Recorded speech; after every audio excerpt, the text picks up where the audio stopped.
некаков бенефит на различни политички или комерцијални структури. Токму на оваа тема ќе зборуваме со Елида Зулбеари, уредничка во Портал.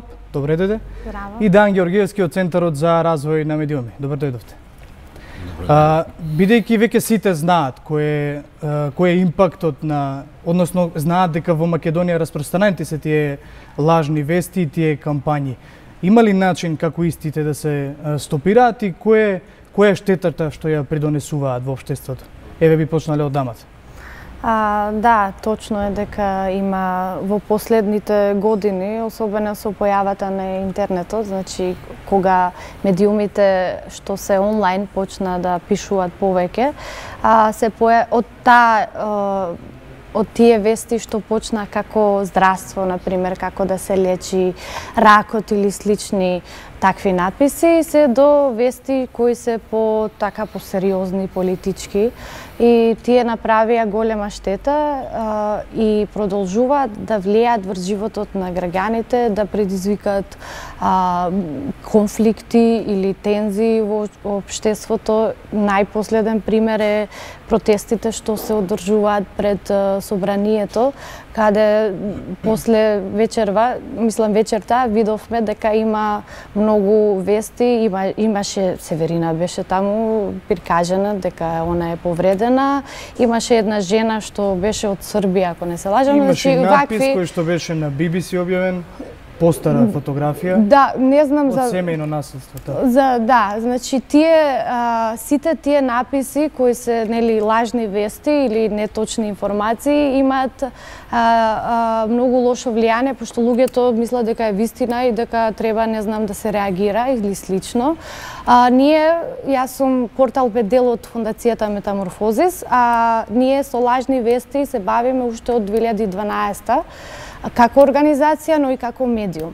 Како организација имавме проектот проверка на информации во медиумите, кој ќе продолжи, мислам, тој 5-годишен проект, имаше лекции, имаше рецензии и новинарски написи за тоа кои вести не се вистини и како презентиравме, експерти беа новинари со искуство, презентира написи за тоа ова вест не е вистина затоа што ги нема овие елементи и така натаму. За примерите кои што ги имавте во сервисот за проверка на факти, да, ќе зборуваме малку поопширно. Значи, ова беше како пример како може еден медиум или една организација невладина да се бори со овој феномен. Иначе да, треба сите заедно, на пример владата, здруженијата, NGO-та, значи граѓанскиот сектор, медиумите сами треба сите да се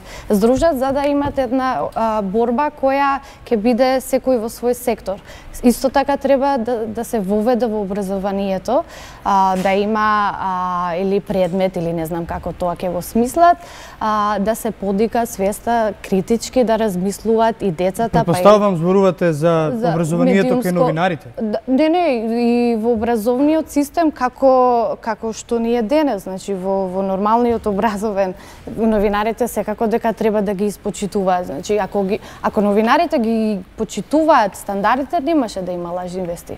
Значи битно е кај нас во медиумскиот сектор само да се испочитуваат тие балансирано, да имаш точни проверени информации и нема да има лажни вести. Георгиевски, не секогаш новинарите се тие кои што ги креираат тие лажни вести. Ние може да имаме една плејада на наречени квази новинари кои што со текот на времето учеле, меѓутоа не научиле што е веста, што е коментар. Веројатно имаме испуштени генерации на новинари.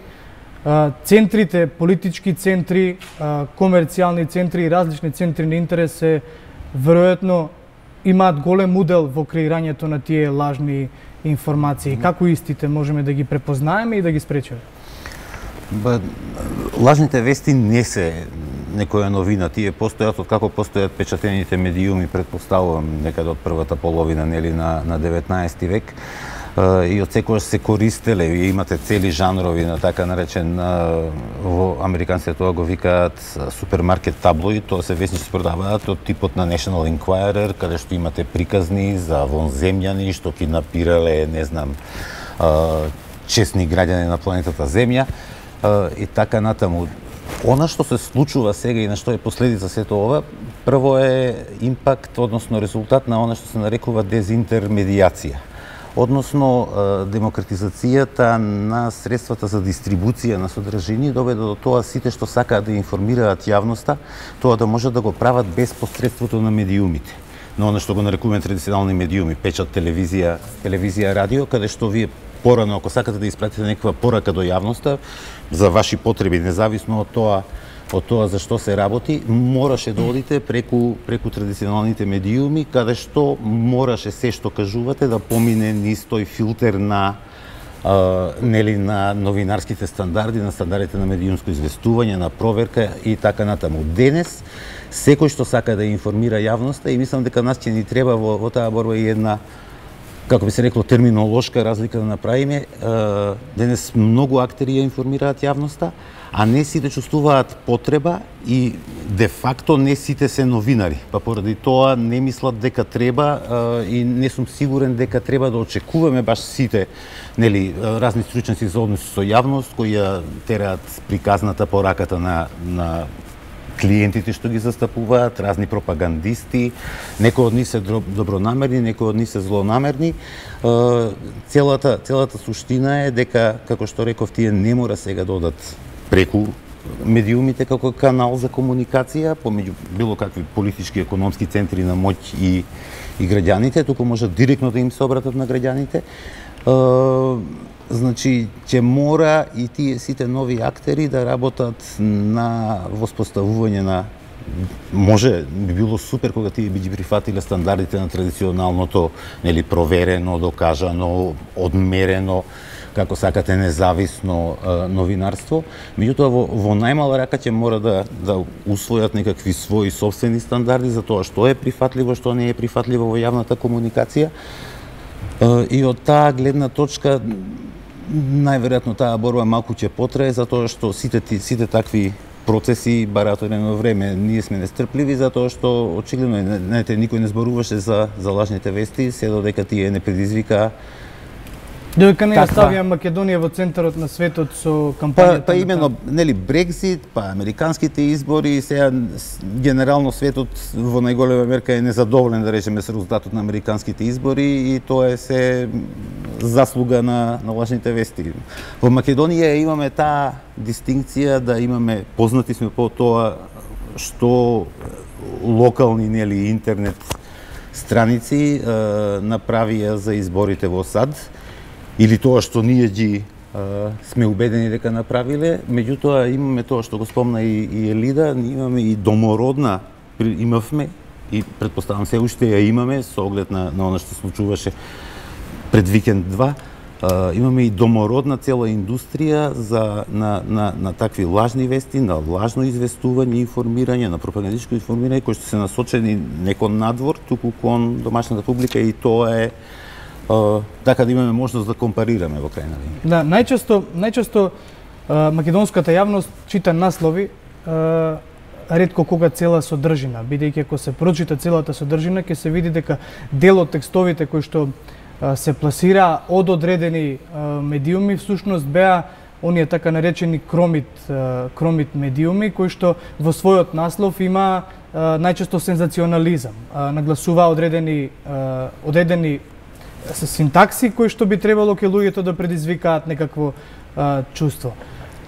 Сведоци сме, еве, и Зулбеари ја спомна токму таа кампања по протестите во пред собранието, каде што дел од фотографиите беа дека, нели, се вршело насилство, во кој што ете ја имаше Северина. Так, најчесто беа фотографии од жени. Да. Која е онаа дамка која што лажните вести, кампања и пропаганда ги оставаат врз општеството, и дали тие би можеле да покренат некој поголем порив да дојде до ескалација на улиците во градот поради незадоволството, ако сега се земе во предвид договорот, еве, со Грција, кој што го подели мислењето на македонската јавност? Да, ризично. Секогаш е ризично да се има таков извор на информации со такви скандалозни, со такви невистини информации, пошто луѓето, значи не секој нема да влезе да проверува која е таа слика или кој е повреден или кој не. Тоа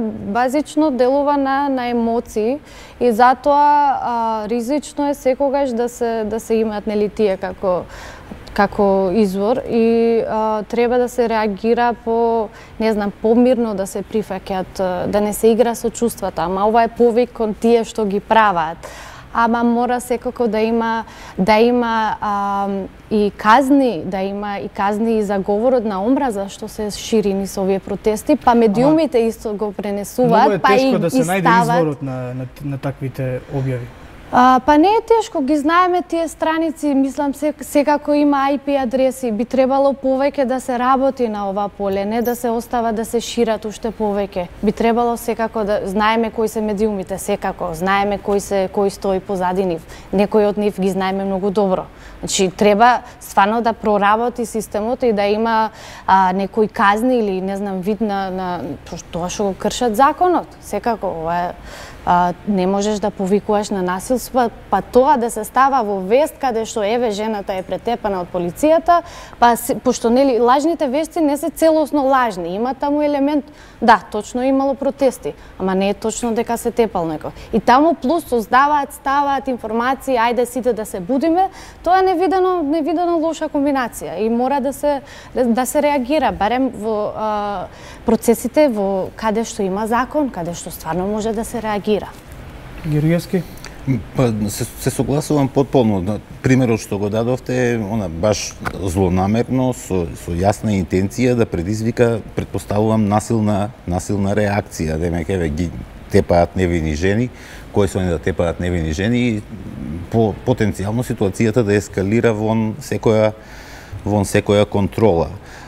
Согласувам исто со тоа што го кажа Елида, мислам дека институциите треба, затоа што овде не се работи сега за новинарски стандарди или не новинарски стандарди, не е етичко прашањето воопшто, овде се работи за јасни кривични дела, повикување на насилство, поттикнување на насилство, што мислам дека институциите на системот нели прочуени мора да реагираат. Тука апсолутно не важи тоа, не можеме да знаеме кој е изворот, затоа што имаме добро обучен, колку што знам, и добро екипиран кадар во одделението за технолошки или како се вика тоа компјутерски криминал, кој што може веднаш да најде кои се изворите и но и тоа дел од аргументацијата би била дека таквите вести се беа споделени на социјалните мрежи. Тука е многу потешко да се најде изворот. Не од одредена веб страна, туку чиста објава на еден човек која потоа се споделувала. Па добро, сега гледате, вие за да споделите нешто на социјалните мрежи треба тоа некаде да е објавено, предпоставувам, за да го линкувате. Пак се враќаме на тоа што новите технологии донесува, што не донесува. Социјалните, затоа што целата оваа приказна веќе која со години трае и кај нас и во светот, со лажните вести имате две компоненти. Првата е кој ги произведува и со какви цели, а втората се платформите и методите на нивна дистрибуција. Што не е секогаш исто, затоа што сега платформите за дистрибуција, главно тоа се нели социјалните медиуми, на тоа гледаат пред секако на комерцијална активност, ако тоа им носи читаност и кликаност, тие не се одговорни наводно за тоа што го прават нивните корисници. Не знам, знаете, многу од тоа се сведува на тоа некакво градење на свеста, на, не знам, сите да бидеме многу подобри. Би било убаво кога луѓето генерално би биле многу пофини, покултурни, не би се лажеле едни со други, меѓутоа не сум баш убеден дека е тоа реално очекување, така што ќе мора да се воспостават некакви системи. Гледаме дека се социјалните мрежи почнаа нешто да работат на таа тема, ќе мора да соработуваат и со граѓанско општество и со медиуми, и со сите за да пробаат, меѓу другото и тие самите се заштитат, затоа што очигледно е дека постои јасна свест дека нешто по тоа прашање мора да се направи, и бидејќи се работи за слобода на изразување, каде што никој не забранува никому да лаже, први на удар ќе бидат дистрибутерите, односно социјалните мрежи. Германија веќе мислам усвои законодавство кое што е за македонски услови екстремно драконско, преку 50 милиони евра казна за ако не се тргне веста лажните. Цукерберг вели дека по една интерна истрага во самата компанија Facebook во 2017 година нашле многу лажни профили токму во Македонија. Тоа беше во интервју за CNN. Меѓутоа, често оние веб портали кои што шират лажни вести наликуваат на реални веб портали. Нивните адреси се најчесто регистрирани надвор од Македонија. Како еден таков веб портал може да се разликува од оно што е вистински медиум, ако се знае дека многу е тешко да се контролира интернетот и всушност нема ни законска регулатива за тоа? Да, мислам, тоа не можеш од странство, не можеш некому да забраниш да објавува вести или било какви вести или информации. Тоа е јасно.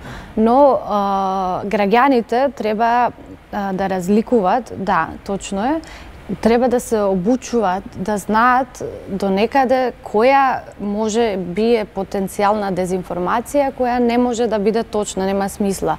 Затоа има механизми, но треба да се работи на совеста. Значи, граѓанинот да биде медиумски писмен, тоа ние така го викаме, да биде способен да препознае дека ова може, ова не е точно, затоа што нема извори, нема цитати, нема автор, нема импресум, значи нема адреса.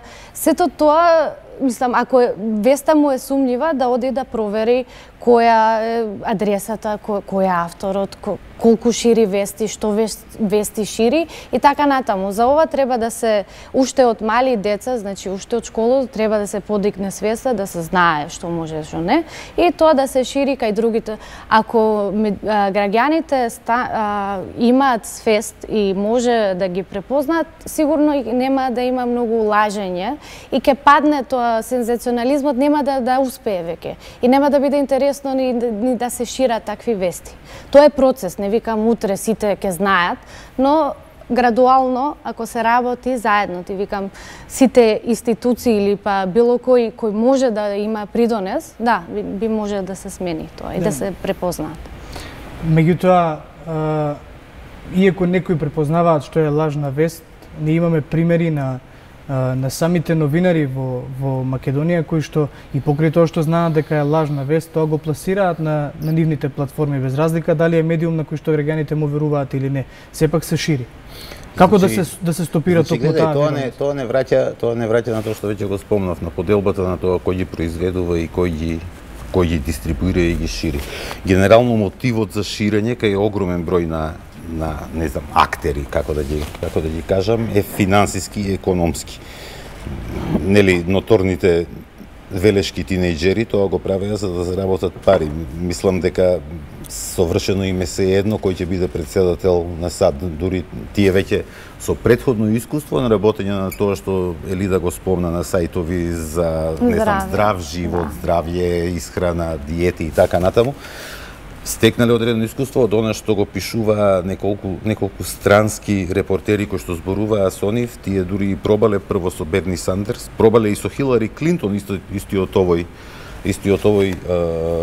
принцип да го направат, меѓутоа се покажало дека најголема заработувачка, најголем, како се вика тоа, проток на се моќните и се општо важни кликови во денешно време, било со Трамп. Инаку, факт е дека во САД со лажни вести се користеле и нели, како се вика тоа, приврзаниците на Трамп и приврзаниците на Хилари Клинтон.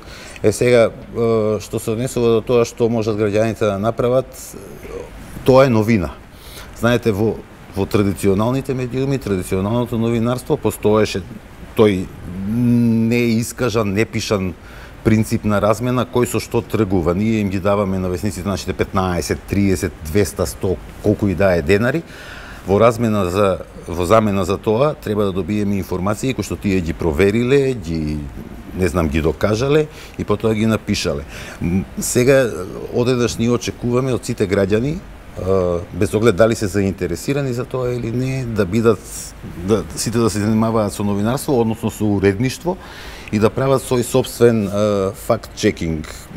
Да, за тоа ќе треба повисоко ниво на медиумска писменост, меѓутоа со оглед на тоа што како што вели Лидија Полгрен од Huffington Times, денес луѓето се помалку се заинтересирани за вести. Всушност, вести сватени во на смисла на hard news, политика, економија, надворешна политика, војни и така натам, воени судири.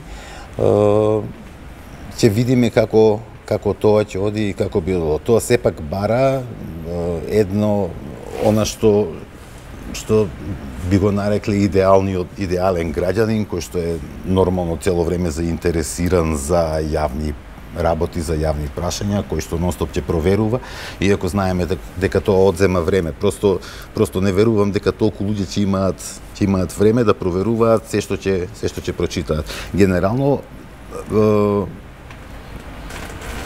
теретот на тоа да се проверат фактите, да се проверат изворите, би требало да биде на тој што објавува. Меѓутоа, како што реков, не мораат сите што денес објавуваат и комуницираат и ја информираат јавноста, не мора да се придржуваат до новинарските стандарди, што е проблем.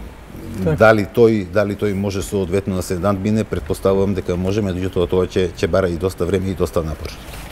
Во Македонија пропагандата, кампањите, лажните вести, според досегашното искуство, како да доаѓаат секогаш кога фокусот на јавноста е на една тема. Еве, во моментов е договорот помеѓу Македонија и Грција. Претходно беше кога треба да се донесат некакви законски измени, кога требаше да се поставуваат споменици и слично. Важно, да. Бидејќи работевте на албанската верзија на проверка на сервисот за проверка на факти, кој дел од пропагандата, лажните вести и кампањи, во кој дел најчесто се случуваат? Кога најчесто се пишува со лажни информации?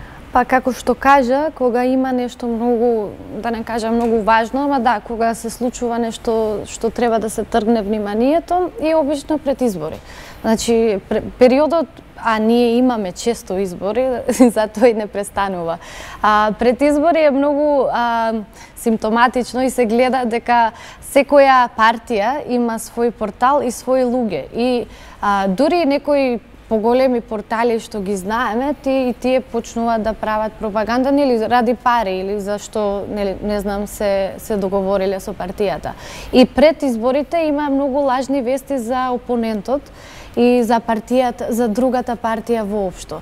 И тогаш сите има и лажни профили, има и на Facebook, значи поголема пропаганда, се ствараат некои страници, фан страници исто на Facebook или на Twitter помалце, нели нема таму страници, туку и тоа е организирано се додека не завршат изборите, па зависи кој победил, па на кој начин ќе се продолжи таа пропаганда, ама никогаш не престанува и секогаш е презент. Значи, зависи кој има интерес од нешто, од некоја тема и ќе видиш дека таму се шират дезинформации или неточни информации за обично противникот или идејата која е против или за да заработи нешто, тоа е веќе економски профит. Георгиевски, во оваа трка за кликови, во ова постмодерно време на технологија, кога веб порталите се можеби најбрзиот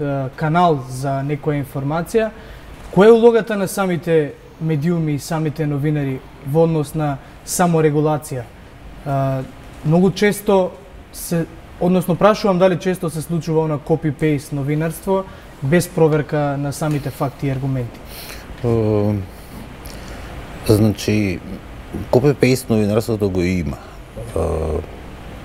Се разбира, сега зависи што ќе дефинираме како копи-пейст. Кај нас се устали тоа копи-пейст да го користиме за оние што без барање дозвола, да речеме, пренесуваат туѓи материјали, туѓи авторски текстови, фотографии, што и што и да е изворно во англосаксонскиот свет, колегите копи-пейст го користат за она што се нарекува и чернализам, односно за без проверка, без ништо, копирање на официјални соопштенија на корпорации, на политички партии, на политичари, на што и да е, и дивно преобјавување, така како што биле добиени од изворот.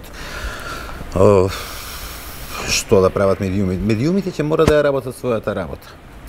Тоа е денес многу потешко, затоа што, меѓу другото, влијанието на интернет ги разори старите бизнис модели. Тие веќе не постојат, денес е се потешко да работите како новинар, и тоа да го работите за плата. Имено тоа да заработите за достоен живот, затоа што конкуренцијата е огромна. Интернет е пребрз, се е сведено на тоа кој е побрз, не е ни битно кој е поточен.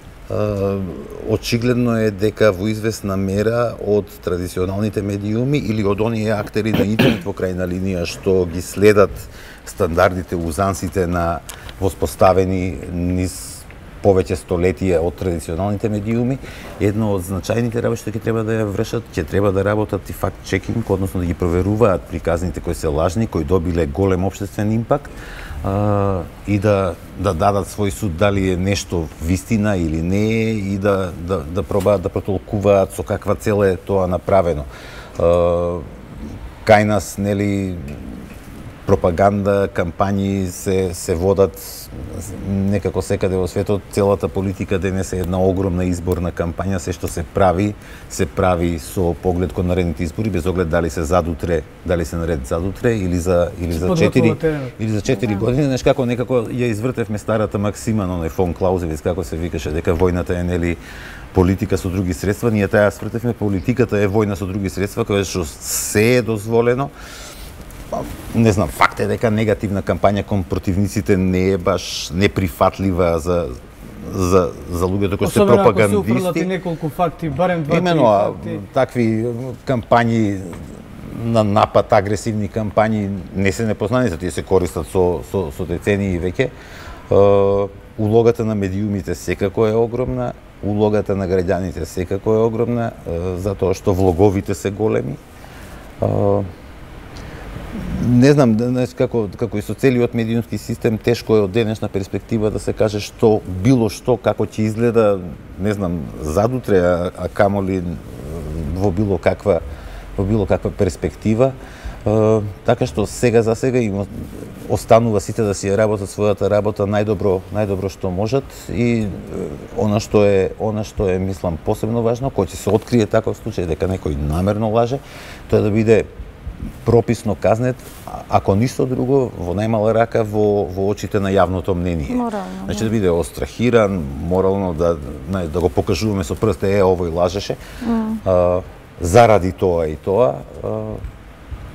Не знам. Меѓутоа, веројатно е потребни се повеќе конференции, симпозиуми за покренување на свеста, бидејќи и во еден таков момент се релативизира.